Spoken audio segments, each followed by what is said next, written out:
You've seen them everywhere, right? On city streets, all over the world. That snaggletooth, kinda ugly cute monster, Labubu, dangling from designer bags and backpacks, they were an absolute cultural phenomenon.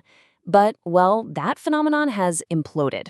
Today, we're gonna dissect the insane rise and the even more insane, super fast fall of this collectible toy empire. Let's get right into it. $33 billion. I mean, just let that number sink in for a second. That's the staggering amount of market value that Mart, the company behind Labubu, has just lost. This isn't just a bubble bursting, people. This is a full-on implosion that has shaken the entire collectibles market right to its core. Look, we've seen this movie before, haven't we? Every generation has its one toy that just skyrockets in value, becomes impossible to find, and then poof, it's gone, almost overnight.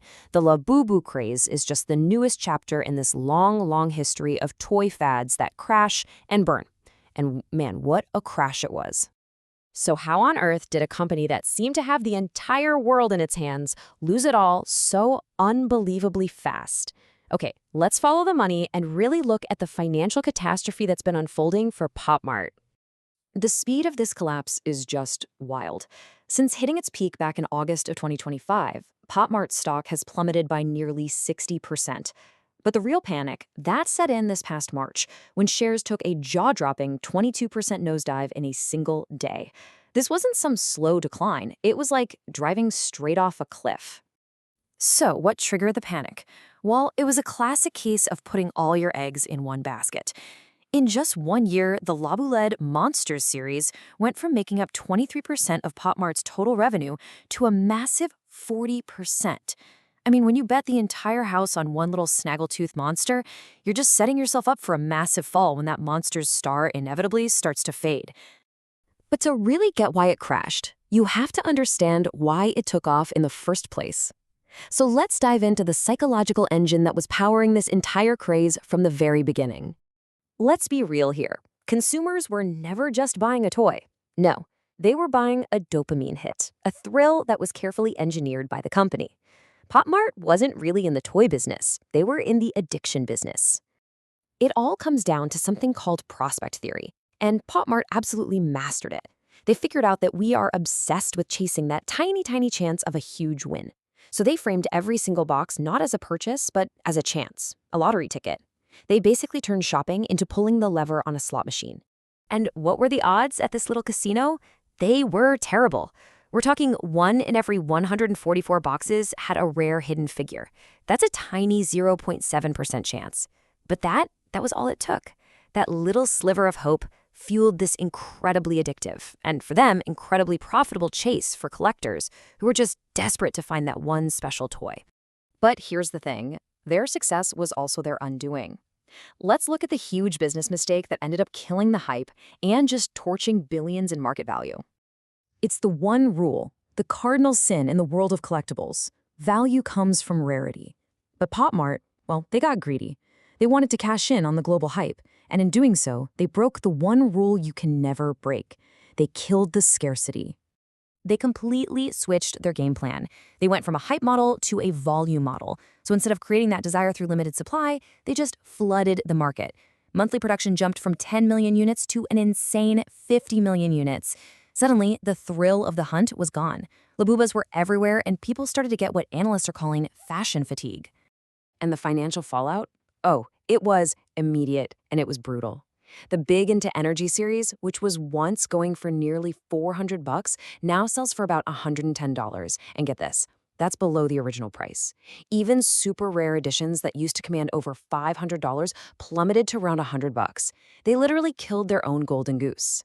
And you could see the proof right there on the streets. Those massive lines that used to snake around the block outside Mart stores in Bangkok, Singapore, Seoul, they just vanished. The hype was officially dead. Okay, so the financial collapse is one half of the story. But there's a really dark side to that unboxing high. We're talking about the massive environmental and ethical consequences of this whole business model. So think about it. With odds of 1 in 144, what actually happens to all those other toys? You know, the dozens, maybe hundreds of common figures that people unbox in that obsessive hunt for the one that actually matters? The answer is simple, and it's pretty stark. They become a waste. We are literally manufacturing millions of pieces of non-biodegradable plastic every single month for a 3-second thrill. And this is the real hidden cost of the hype. These toys have almost no practical utility. That joy just evaporates the second the box is open. And because they don't really have a deep story or a soul, they're so easy to just toss. And now, the core audience, the eco-conscious Gen Z, is starting to wake up and realize the hypocrisy of taking part in this massive engine of plastic waste. So the backlash isn't just financial anymore, it's becoming an environmental reckoning. All right, so if the blind box model is broken and the hype is dead, what's coming next? Let's take a look at the emerging trend that's basically rising from Labubu's ashes. The market can't stand a vacuum, right? So with this high anxiety, high waste blind box model totally imploding, what's the consumer trend that's going to step in and fill that void? What we're seeing is this massive pivot in what people actually value. Consumers are moving away from the anxiety and the waste of the blind box gamble, and they're moving toward what people are calling the kiddled comfort economy, a trend that's built on comfort, emotional connection, and, you guessed it, sustainability.